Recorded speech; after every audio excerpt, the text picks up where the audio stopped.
Bismillahirrahmanirrahim. Welcome to the FELC Online Learning Academy. This is me, Lecturer Faisal Ayub. हमने last session में शुरू किया था ICT information and communication technology DIT part first में first theoretical subject, ठीक है। Last session में मैंने ICT के बारे में बताया था और ICT के बाद फिर हमने कंप्यूटर का मतलब जो इंफॉर्मेशन टेक्नोलॉजी का फर्स्ट कंपोनेंट है इसको हमने डिटेल से एक्सप्लेन किया था कि इंफॉर्मेशन टेक्नोलॉजी में जो है क्या चीज़, फिर इसमें कंप्यूटर क्या चीज़ है, कंप्यूटर की डिफिनीशन, एक्सप्लेनेशन, उसकी टाइप्स, वो सब चीज़ें मैं प्रीवियस लेक्चर में डिस्कस कर चुका हूँ, ठीक है। फिर मैंने लास्ट टाइम कुछ क्वेश्चंस कंप्यूटर डिफिनीशन के अंदर हाईलाइट किए थे। अब इस क्वेश्चन को एक एक करके हम इंशाल्लाह डिफरेंट वीडियोस में इसको डिटेल से एक्सप्लेन करेंगे। सो आज का जो हमारा लेक्चर है वो बहुत यूनिक है और ये वीडियो आपको बहुत कम तर मिलेगी यूट्यूब वगैरह या अदर साइट पर। ये बहुत यूनिक क्वेश्चन है, why am I calling computer is an electronic machine. मतलब कि कंप्यूटर को हम इलेक्ट्रॉनिक मशीन क्यों कहते हैं। अब देखो ये बहुत कॉमन क्वेश्चन है कि कंप्यूटर को हम कहते हैं इलेक्ट्रॉनिक मशीन, मोबाइल को हम कहते हैं इलेक्ट्रॉनिक मशीन, इसी तरह हम कैमरे को कहते हैं इलेक्ट्रॉनिक मशीन। ये इलेक्ट्रॉनिक मशीन बेसिकली किस बुनियाद पे इसको हम कहते हैं, ठीक है। सो इलेक्ट्रॉनिक मशीन है क्या चीज़ और ये किस तरह डेवलप हुआ है। तो इलेक्ट्रॉनिक मशीन को जानने के लिए उसकी लिटिल बिट हिस्ट्री को हम थोड़ा सा स्टडी करेंगे। मतलब ये है कि इलेक्ट्रॉनिक मशीन को एक्सप्लेन करने से पहले अगर आप लोग के जहन में ये क्वेश्चन अराइज हो जाए कि जब कंप्यूटर बना तो ये डायरेक्टली इलेक्ट्रॉनिक मशीन था क्या, नहीं, ये इलेक्ट्रिकल था, मैकेनिकल था या सिंपल मैकेनिकल था, ये कौन सा डिवाइस था। अगर हम बात करें कंप्यूटर क्लासिफिकेशन यानी मशीन क्लासिफिकेशन की तो हमारे पास होते हैं सिंपल मैकेनिकल, फिर हमारे पास है मैकेनिकल, फिर इसके बाद है इलेक्ट्रिकल, फिर है इलेक्ट्रोमैकेनिकल, फिर नेक्स्ट वन है इलेक्ट्रॉनिक।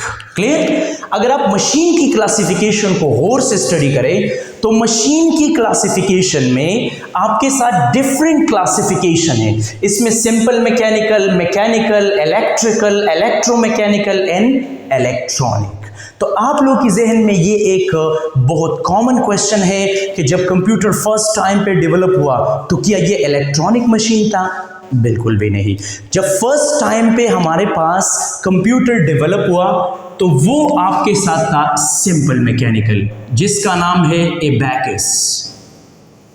एबैकस एक डिवाइस था जिसके ऊपर हम डिफरेंट सिंपल कैलकुलेशन को इजीली सॉल्व करते थे। लेकिन ये सिंपल मैकेनिकल था, ये लकड़ी से बना हुआ था, इसके अंदर बीट्स थी और प्रोग्रामिंग रूल के मुताबिक इसके ऊपर हम डिफरेंट कैलकुलेशन सॉल्व करते थे।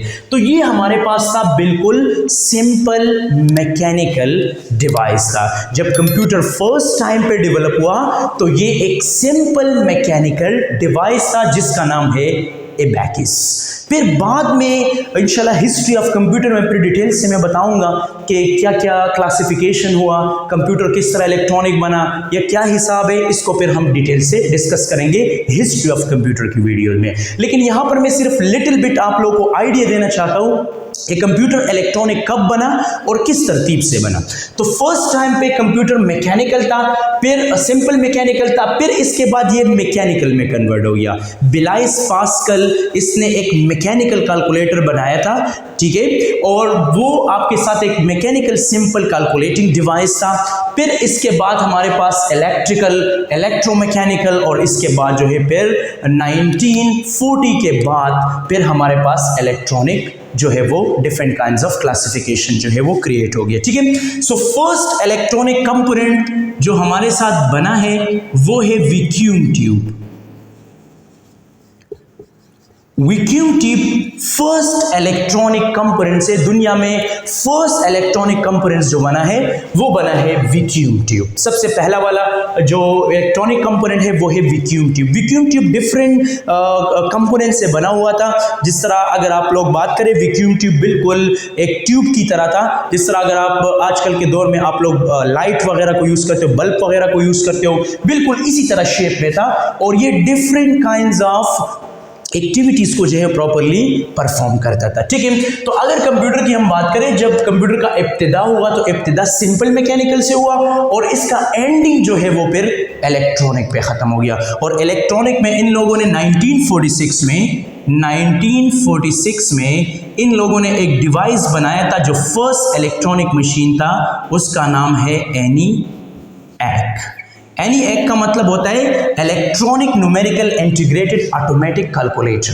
ये फर्स्ट इलेक्ट्रॉनिक डिवाइस था जिसने जो हमारी कंप्यूटर एक्सपर्ट्स ने फर्स्ट टाइम पे 1946 में बनाया था। ठीक है, फिर इसके बाद इसका एक अपग्रेडेड वर्जन आया, वो था EDVAC, electronic discrete variable automatic calculator. और फिर इसके बाद 1960 में IBM कंपनी आया और फिर IBM कंपनी ने पर्सनल कंप्यूटर यानी PC कंप्यूटर जो आजकल के दौर में हम यूज करते हैं, उन लोगों ने वो डेवलप किया। ठीक है, सो कंप्यूटर अगर टर्म की मैं बात करूं, अगर फॉर एग्जांपल फर्स्ट टाइम की अगर हम बात करें, फर्स्ट टाइम जब वो लोग रिसर्च कर रहे थे, डेवलपमेंट कर रहे थे, तो उस टाइम पे इस डिवाइस का नाम जो था वो था कैलकुलेटिंग मशीन। ये लोग उसको कहते थे कैलकुलेटिंग मशीन या डिवाइस। क्लियर? फर्स्ट टाइम पे ये एक कैलकुलेटिंग मशीन या कैलकुलेटिंग डिवाइस था। फिर जब सदियां गुजर जाने के बाद फिर डिफरेंट डेवलपमेंट होता है और डेवलपमेंट होने के बाद फिर आहिस्ता आहिस्ता इन लोगों ने कैलकुलेटिंग मशीन को कन्वर्ट कर दिया कंप्यूटर टर्म के साथ। बहुत ज़्यादा स्टूडेंट्स की जहन में ये क्वेश्चन होता है कि जब इन लोगों ने कैलकुलेटिंग डिवाइस बनाया तो इसका नाम कंप्यूटर था? बिल्कुल भी नहीं। इसका जो कंप्यूटर टर्म है ये 16th सेंचुरी में एक न्यूज़पेपर के अंदर, एक बुक के अंदर ये यूज हुआ था और ये यूज हुआ था ह्यूमंस के लिए। फर्स्ट टाइम पे कंप्यूटर टर्म इन लोगों ने यूज किया था ह्यूमन के लिए, लेकिन उन ह्यूमन के लिए जो एक्सपर्ट इन कैलकुलेशन, यानी जिन लोगों का कैलकुलेशन वेरी वेल था, इन लोगों ने तशबीह दिया कंप्यूटर टर्म से। मतलब कि फर्स्ट टाइम पे कंप्यूटर वर्ड ये ह्यूमन के लिए इस्तेमाल हुआ था। फिर बाद में जब इन लोगों ने इस डिवाइस के अंदर वो क्वालिटीज वगैरह फाइंड किया, वो क्वालिटीज इन लोगों को नजर आया, तो फिर बाद में इन लोगों ने उस कैलकुलेटिंग डिवाइस का नाम चेंज करके कंप्यूटर रख दिया। ठीक है, सो एग्जैक्टली ये हमेशा जहन में याद रखें, फर्स्ट टाइम पे ये एक कैलकुलेटिंग मशीन या डिवाइस था, फिर बाद में इन लोगों ने इसका नेम चेंज करके इसका नाम रख दिया कंप्यूटर। और फिर कंप्यूटर मशीन के अंदर इन लोगों ने डिफरेंट काइंड्स ऑफ एबिलिटीज को जो है वो ऐड कर दिया। तो जहन में याद रखें कि जो कंप्यूटर की अगर हम बात करें, मैकेनिकल एंड इलेक्ट्रोमैकेनिकल की अगर हम बात करें, तो एक साइंटिस्ट भी है जिसको हम फादर ऑफ कंप्यूटर भी कहते हैं, Charles Babbage. Charles Babbage is the father of modern computer. Charles Babbage ने अपनी जिंदगी में 2 डेवलपमेंट किया है। ठीक है, एक डेवलपमेंट जो इसने किया था वो डेवलपमेंट किया था डिफरेंस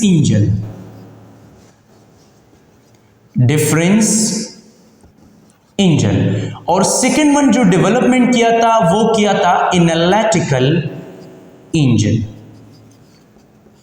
मतलब कि चार्ल्स बेबेज ने 1822 में फर्स्ट मैकेनिकल डिवाइस बनाया था, फर्स्ट मैकेनिकल डिवाइस इसने बनाया था जिसका नाम था डिफरेंस इंजन। ये एक इंजन की तरह बहुत ज्यादा लार्ज और काफी हैवी था, ठीक है, लेकिन ये सिंपल मैकेनिकल था। फिर इसने क्या किया, फिर इसने इसके साथ इलेक्ट्रिकल को अटैच किया। इलेक्ट्रिकल का मतलब क्या होता है कि इसके साथ बिजली को अटैच किया, तो इससे बन गया इलेक्ट्रोमैकेनिकल, जिसका नाम इसने रख दिया इनलैटिकल इंजन। इनलैटिकल इंजन ये ऑटोमेटिक था और ये 60 एडिशन पर मिनट करता था, पर मिनट। इसमें इतना एबिलिटी था कि ये 60 एडिशन पर मिनट कर सकता था। जो डिफरेंस इंजन था उसके अंदर सिर्फ एडिशन, सब्ट्रैक्शन, मल्टीप्लिकेशन की प्रॉब्लम सॉल्विंग एबिलिटी था, लेकिन जब इसने एनालिटिकल इंजन बनाया तो एनालिटिकल इंजन में हमारे पास जो है वो अरिथमेटिक ऑपरेशन सॉल्विंग की भी एबिलिटी थी और इसके साथ साथ जो है वो अलजेब्रिक और डिफरेंट काइंड्स ऑफ प्रॉब्लम को भी बआसानी सॉल्व कर सकते थे। सो एग्जैक्टली ये जहन में याद रखें कि हमारा जो क्वेश्चन है वो है why am I calling computer is an electronic machine. Computer को इलेक्ट्रॉनिक मशीन हम क्यों कहते हैं? तो ये लिटिल बिट हिस्ट्री मैंने कंप्यूटर का एक्सप्लेन किया कि जब कंप्यूटर फर्स्ट टाइम पे डेवलप हुआ तो सिंपल मैकेनिकल, फिर बाद में जो है वो मैकेनिकल, इलेक्ट्रोमैकेनिकल और इलेक्ट्रॉनिक्स की सूरत में चेंज होके nowadays computer full and finally electronic machine है जिसके ऊपर हम डिफरेंट काइंड्स ऑफ प्रॉब्लम को सॉल्व करते थे, ठीक है, कर सकते हैं। इसके अलावा ये एक बात भी जहन में याद रखें कि उस टाइम पे कंप्यूटर के अंदर जो एबिलिटीज थी वो ओनली कैलकुलेशंस। उस टाइम पे कंप्यूटर सिर्फ ओनली वो लोग कैलकुलेशन पर्पसेस के लिए इस्तेमाल करते थे, लेकिन बाद में इन लोगों ने इस कंप्यूटर को कन्वर्ट कर दिया जनरल पर्पस में। जनरल पर्पस का मतलब क्या है कि computer use in every field of life.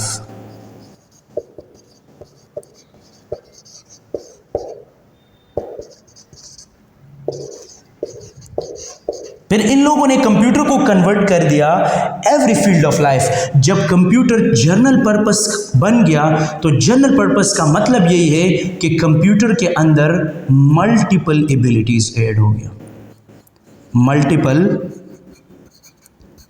Abilities, मतलब कि कंप्यूटर पे सिर्फ कैलकुलेशन नहीं बल्कि डिफरेंट काइंड्स ऑफ प्रॉब्लम को जो है वो सॉल्व कर सकता था। तो फिर इन लोगों ने इसका नाम रख दिया कंप्यूटर मशीन। तो कंप्यूटर मशीन नाउअडेज बहुत ज्यादा पॉपुलर है। सम टाइम पे लोग मुझसे क्वेश्चन करते हैं कि sir where can you find the computer. मैं जवाब देता हूं कि जी कंप्यूटर और एवरीवेयर, कंप्यूटर आपको हर जगह मिलेगा। किसी ऑर्गेनाइजेशन में चले जाए, स्कूल में चले जाए, कॉलेज में चले जाए, यूनिवर्सिटीज में चले जाए, इसके अलावा बैंक इंडस्ट्रीज में चले जाए, इसके अलावा आप डिफरेंट जगहों पे आप विजिट कर रहे तो एग्जैक्टली आपको कंप्यूटर ही नजर आएगा, because computer can make the work easy. Computer जो है वो काम को आसान बनाता है और आपकी जितनी भी कॉम्प्लेक्स प्रॉब्लम होती है वो प्रॉब्लम जो है बआसानी सॉल्व करता है। अब कंप्यूटर को इलेक्ट्रॉनिक मशीन क्यों कहते हैं? ये इलेक्ट्रॉनिक मशीन कहने का सिर्फ एक ही डिफरेंस है। अगर मैं इलेक्ट्रॉनिक मशीन की बात करूं तो इलेक्ट्रॉनिक मशीन की सिर्फ एक एबिलिटी है। वो एबिलिटी क्या है? वो एबिलिटी ये है इंटेलिजेंट। इंटेलिजेंट।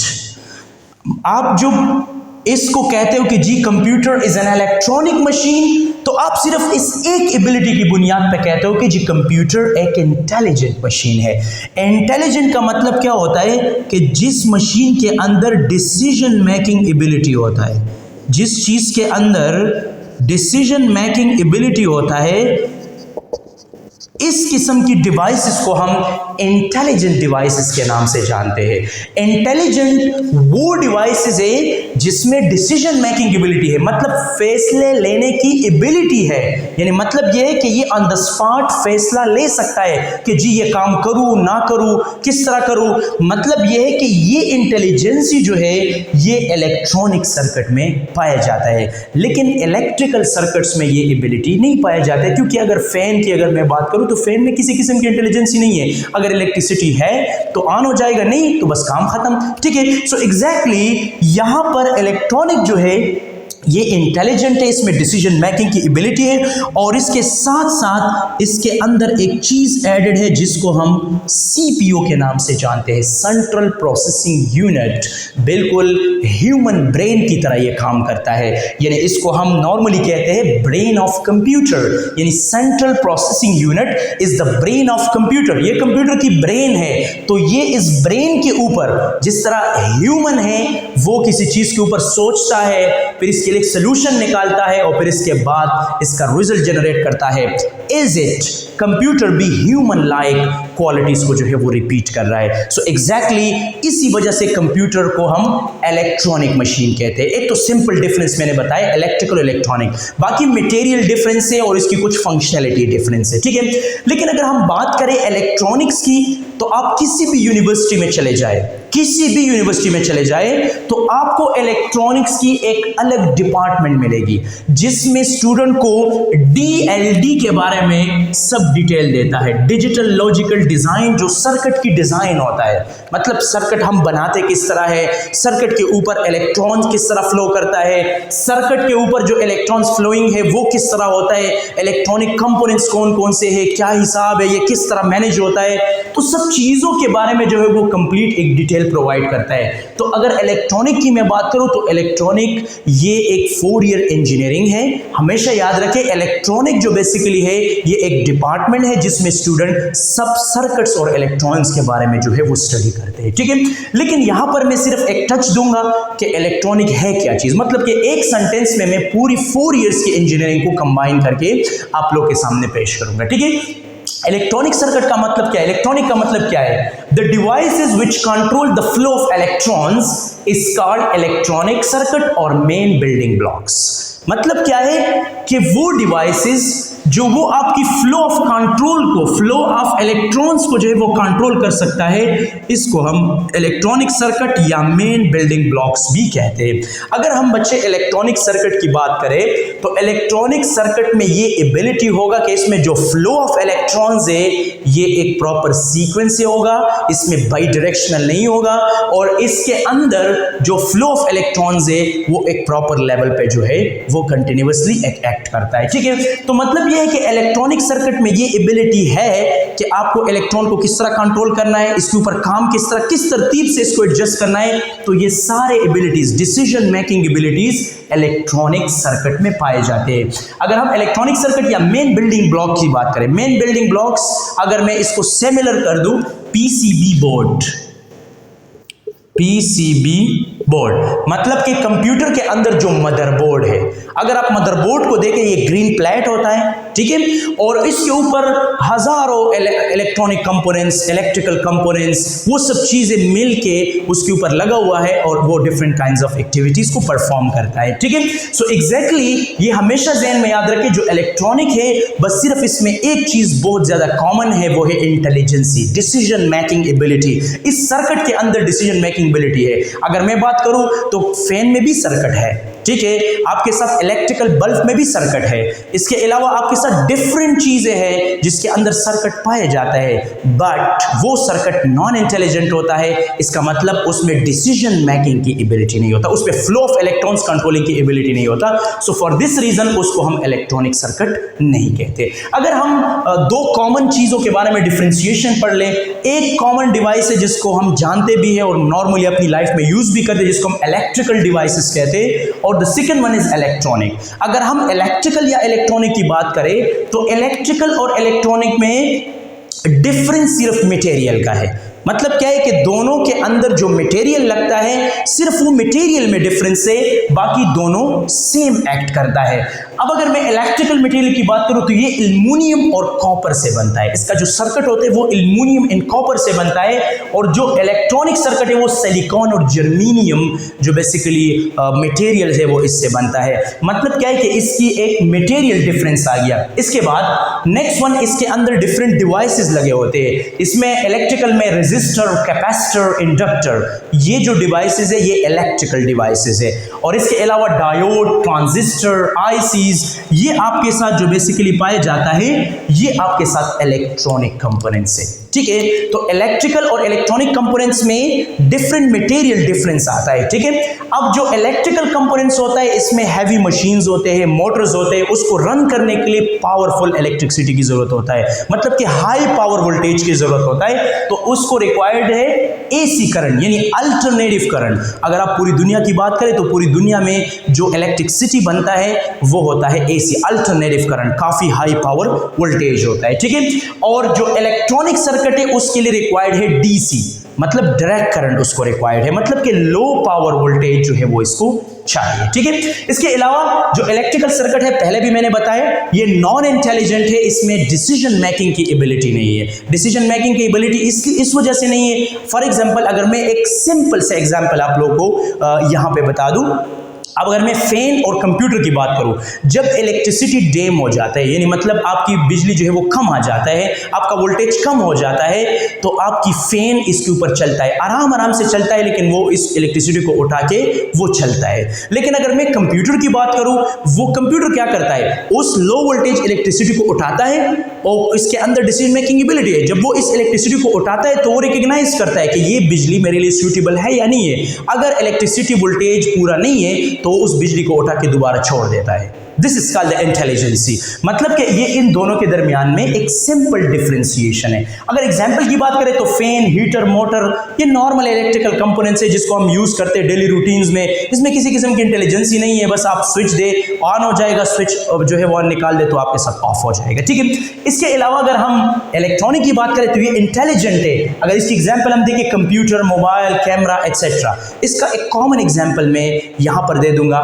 अगर आप लोग अपनी घरों में यूज करते हो डिफरेंट काइंड्स ऑफ डिवाइस, इसमें एक डिवाइस नाउअडेज बहुत ज्यादा पॉपुलर है पाकिस्तान में, वो है आपके साथ क्या चीज, वो आपके साथ डिफरेंट काइंड्स ऑफ डिवाइसेस जो आप इलेक्ट्रिकल भी यूज करते थे पुराने जमाने में, नाउअडेज आप जो है वो यूज करते हो इलेक्ट्रॉनिक, उसका नाम है ऑन। ऑन में हम डिफरेंट चीजों को गर्म करते हैं, मतलब क्या है कि जब ऑन में हम किसी चीज को रखते हैं, रखने के बाद इसको एक स्पेसिफिक टाइम दिया जाता है और वो स्पेसिफिक टाइम जब पूरा होने के बाद वो ऑटोमेटिकली ऑफ हो जाता है। ठीक है, तो this is called the decision making ability. अगर आप किसी चीज को हीटर के ऊपर रख दे, अगर वो चीज जल भी जाए, तबाह भी हो जाए, तब भी वो हीटर ऑटोमेटिकली ऑफ नहीं होगा। This is the main difference between electrical and electronic device. अगर एक और कॉमन एग्जांपल में मैं दे दूं आपके साथ, एक है जर्नल एसी। जर्नल एसी जो पुराने ज़माने में लोग यूज़ करते हैं, काफ़ी हाई पावर कंजम्पशन करता है, और नाउअडेज हम यूज़ करते हैं इलेक्ट्रॉनिक स्प्लिट एसी। अब स्प्लिट एसी और जर्नल में क्या डिफरेंस है, अगर आप जर्नल एसी को ऑन कर दे, ऑन करने के बाद आपकी अगर रूम कंप्लीटली कूल हो जाए तब भी वो डायरेक्टली बंद नहीं होगा जब तक आप इसका स्विच इलेक्ट्रिसिटी से निकाल न जाए। ठीक है, और जो स्प्लिट एसी होता है वो रूम में जितने भी बंदे होते हैं बंदों के मुताबिक कूलिंग करता है, और जब आपकी रूम का टेम्परेचर नॉर्मल हो जाता है तो वो डायरेक्टली ऑफ हो जाता है। फिर जब आपकी रूम का टेम्परेचर गर्म होता चला जा रहा है तो एग्जैक्टली फिर दोबारा वो ऑन हो जाता है। This is called the decision making ability. This is the main difference between electrical and electronic devices. Got it? I think आप लोगों को समझ आया होगा कि इलेक्ट्रॉनिक मशीन में क्या क्या एबिलिटीज पाए जाते हैं। ठीक है, अगर हम कंप्यूटर की बात करें तो कंप्यूटर सिर्फ इलेक्ट्रॉनिक कंपोनेंट से नहीं बना है, कंप्यूटर में इलेक्ट्रिकल कंपोनेंट्स भी है, लेकिन इसमें सबसे पावरफुल किरदार जो है वो इलेक्ट्रॉनिक डिवाइसेस का है। मतलब इसका जो सर्किट है वो इंटेलिजेंट सर्किट है, यानी इसमें डिसीजन मेकिंग की एबिलिटी है, इसमें प्रोग्रामिंग आईसीज है और डिफरेंट डिसीजंस जो है वो प्रॉपर टाइम पे वो जनरेट करता है। क्लियर? अगर हम कंप्यूटर कंपोनेंट्स की बात करें तो इसमें इलेक्ट्रिकल कंपोनेंट्स भी है, इलेक्ट्रॉनिक कंपोनेंट्स भी है, इससे मिलके इलेक्ट्रॉनिक मशीन बना है। मतलब क्या है कि इस तरह हम नहीं कह सकते कि जी इसमें इलेक्ट्रिकल कंपोनेंट तो है ही नहीं, टोटली इलेक्ट्रॉनिक कंपोनेंट्स है, तो ये बात बिल्कुल गलत है। हम कंप्यूटर जो है वो इन दोनों डिवाइस की, इन दोनों कंपोनेंट्स ये दोनों कंपोनेंट्स जब मिल जाता है तो मिलने के बाद जो है वो इलेक्ट्रॉनिक मशीन हमें जनरेट होता है और इसको हम डिफरेंट काइंड्स ऑफ पर्पसेस के लिए इस्तेमाल करते हैं। ठीक है, अगर हम कंपोनेंट्स की बात करें तो ये फर्स्ट 3 कंपोनेंट हमारे पास जो है ये हमारे पास है इलेक्ट्रिकल कंपोनेंट्स, और ये लास्ट 3 कंपोनेंट जो है ये इलेक्ट्रॉनिक कंपोनेंट्स है।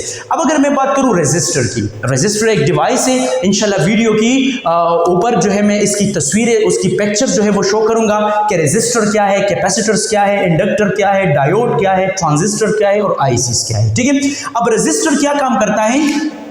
Energy convert into heat.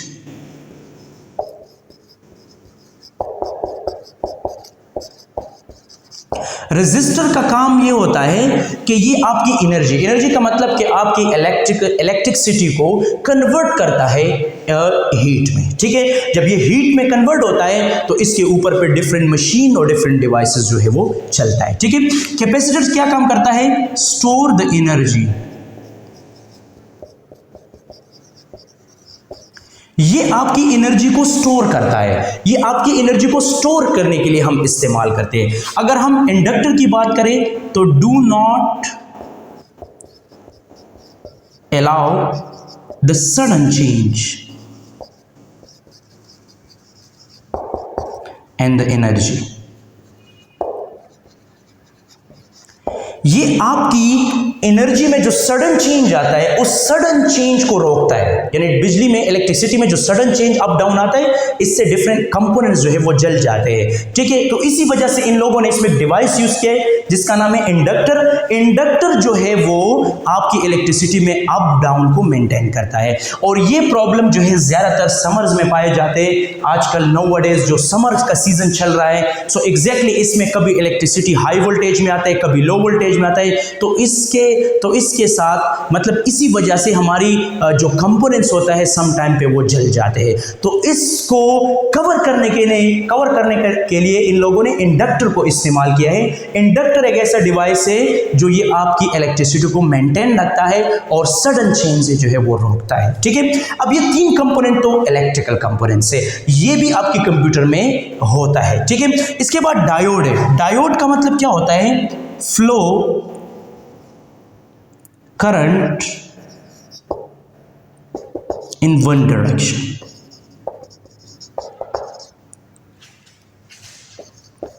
not bidirectional। यानी डायोड का काम क्या होता है? डायोड जो है वो आपकी फ्लो ऑफ करंट को कंट्रोल करता है। मतलब क्या है कि इसके पास कंट्रोलिंग की एबिलिटी है कि आपकी जो इलेक्ट्रॉन्स है या आपकी जो करंट है ये वन डायरेक्शन में मूवमेंट करेगा, बाई डायरेक्शन में नहीं। अगर फॉर एग्जांपल खुदा ना खास्ता बाई डायरेक्शनल आ गया तो आपकी जितने भी इलेक्ट्रॉनिक कंपोनेंट्स है वो सब जल जाएंगे। मतलब यह है कि आपकी जो इलेक्ट्रिसिटी होता है, फ्लो ऑफ इलेक्ट्रॉन्स होता है, वो वन डायरेक्शनल में फ्लो करता है with the help of diode device. ठीक है, और ट्रांजिस्टर ये बहुत कमाल की चीज है। Transistor work like amplifier, works like amplifier. आप लोगों ने 9-10 की फिजिक्स में पढ़ा होगा कि व्हाट इज एम्पलीफायर। एम्पलीफायर का मतलब क्या होता है? एम्पलीफायर का मतलब ये होता है कि ये लो पावर वोल्टेज को हाई पावर वोल्टेज में कन्वर्ट करता है। Low power voltage convert into high power voltage.